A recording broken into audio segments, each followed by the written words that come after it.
Halo guys, jumpa lagi bersama WSS Masa Bercerita. Pada dini hari tanggal 25 September 2005, ketenangan di Blenheim Crescent Street di Notting Hill, London Barat terusik oleh suara jeritan seorang wanita. Namun ketika tetangga melihat keluar jendela, mereka tidak menemukan apapun di luar sana. Keesokan paginya, pemandangan yang mengerikan akhirnya terungkap. Seorang wanita muda tergeletak di genangan darah tepat di depan sebuah rumah, tepatnya rumahnya dia sendiri. Wanita itu adalah Sally Anna Bowman, seorang model remaja yang penuh harapan. Siapa sih Sally Anna Bowman itu? Sebelum masuk ke ceritanya, jangan lupa klik tombol like and subscribe channel ini dan sebarkan video kami ke teman-teman kalian ya. Sekarang kita mulai masuk ke ceritanya. Sally Anna Bowman lahir dan dibesarkan di Carshalton, London Selatan. Sebagai anak bungsu dari 4 bersaudara, ia dikenal sangat cerdas, ambisius, dan penuh semangat. Sally bermimpi menjadi seorang supermodel dan bekerja keras untuk menggapai cita-citanya. Sally belajar seni pertunjukan di Bridge School sambil menjalani pekerjaan paruh waktu sebagai penata rambut. Di usianya yang 18 tahun, Sally telah menunjukkan kedewasaan di luar usianya. Ia memulai karir modeling yang menjanjikan dan tinggal mandiri di sebuah rumah kecil.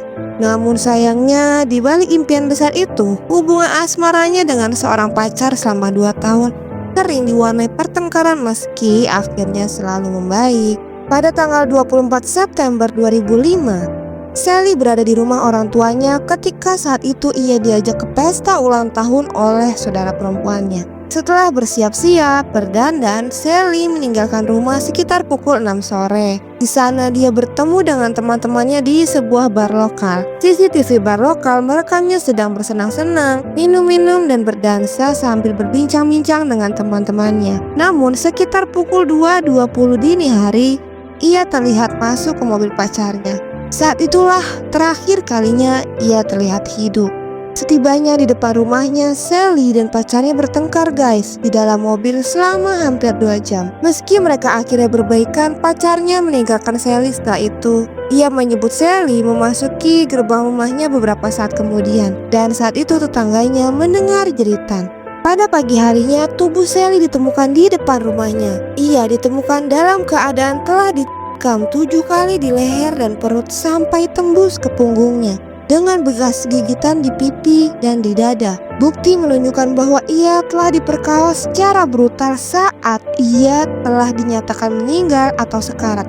Jadi pada saat pelakunya mengetahui dia sudah meninggal, dia baru memperkosanya guys. Pada saat itu orang-orang pasti mengira tersangkanya adalah pacar dari Sally. Namun ia mengatakan kepada detektif bahwa Sally saat itu menelponnya untuk mengantarkannya ke rumah setelah pesta.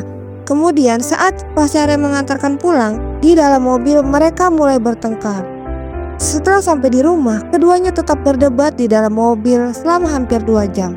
Sang pacar berkata bahwa hal itu udah biasa bagi mereka. Dan mereka pun ujung-ujungnya juga berbaikan, berpelukan, dan berciuman untuk mengucapkan selamat tinggal. Pacarnya pun menambahkan bahwa Sally tidak ingin ia meninggalkannya dan memohon kepadanya untuk tinggal dengan Sally. Tapi sayangnya pacarnya menolaknya. Sally pun akhirnya marah dan menarik-narik kaosnya. Setelah Sally pulang, sang pacar pun langsung melaju meninggalkan rumah Sally. Ia sempat melihat dari kaca spion bahwa Sally memasuki gerbang dan berjalan menuju rumahnya. Dan setelah pengecekan DNA-nya ini tidak cocok dengan DNA yang ditemukan di TKP. Malahan DNA tersebut cocok dengan kasus serangan seksual yang terjadi 4 tahun sebelumnya pada tahun 2001. Penyelidikan pun akhirnya meluas. Jadi sebelum Sally diserang, seorang wanita lain hampir menjadi korban di daerah yang sama. Ia menggambarkan pelakunya sebagai pria muda dengan membawa sebilah pisau. Wanita itu menambahkan bahwa penyerang meminta maaf sebelum mengangkat pisau untuk menyerang. Ia memukul kepala wanita itu 2 kali dan mengikis wajahnya. Wanita itu kemudian menutupi wajahnya dengan tangannya. Hal itu menyebabkan buku-buku jarinya terluka. Namun karena ada seorang pengemudi taksi melintas, pelaku saat itu langsung melarikan diri. Polisi menghubungkan insiden ini dengan serangan terhadap Sally.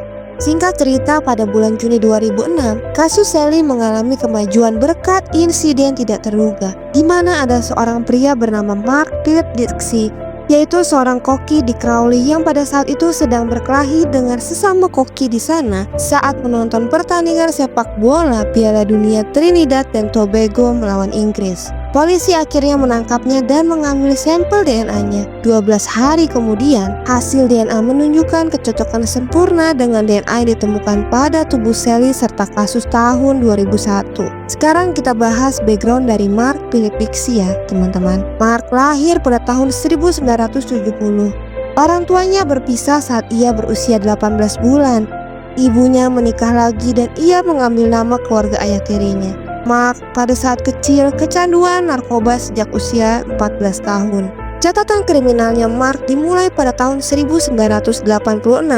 Sejak saat itu ia dinyatakan bersalah atas perampokan, pencurian dengan pemberatan, penyerangan terhadap petugas polisi, penyerangan tidak senonoh, persetubuhan tidak senonoh, dan penyerangan yang mengakibatkan cedera fisik. Dari tahun 1993 hingga 1999, ia tinggal di Australia. Ia dideportasi kembali ke Inggris setelah dinyatakan bersalah atas tindakan cabul pada tahun 1999. Ia kembali lagi ke Spanyol pada tahun 2002, namun setahun kemudian ia kembali lagi ke Inggris. Mark bekerja sebagai koki. Ia berpisah dari istrinya dan memiliki 3 orang anak saat ditangkap. Teman-temannya menggambarkan ia sebagai seorang yang suka berpesta. Mereka tidak tahu bahwa Mark adalah pelaku kejahatan seksual berantai. Pada akhirnya Mark pun ditangkap dan ia menyangkal semua tuduhan termasuk pembunuhan Sally.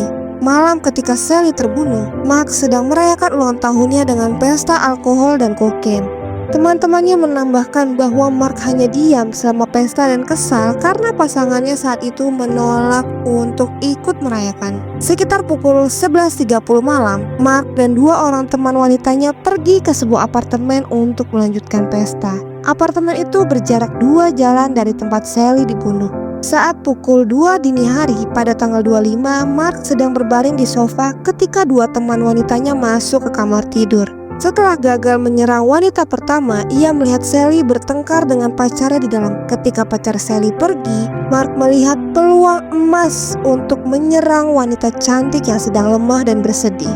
Akhirnya dia langsung datang dan menikam serta memperkaos dan meninggalkan Sally sebelum kembali ke rumah temannya. Saat dia kembali ke rumah temannya, ia berpura-pura bahwa tidak terjadi apa-apa. Sidang pun dimulai pada Februari 2008. Meskipun semua bukti memberatkannya, Mark telah berkilah bahwa ia hanya menemukan jasad Sally dan berhubungan seks saat Sally sudah meninggal. Jadi dia nggak mengakui perbuatannya bahwa dia juga telah membunuh Sally.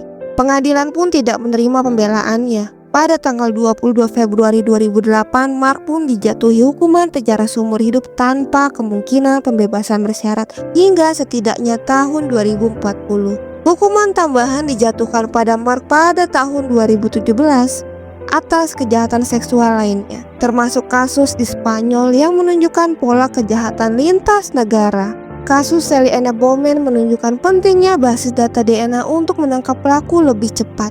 Namun usulan untuk membuat basis data DNA wajib di Inggris ditolak dengan alasan etika dan hukum. Kisah tragis Sally mengingatkan kita akan bahayanya predator yang berkeliaran bebas dan pentingnya kewaspadaan di tengah masyarakat.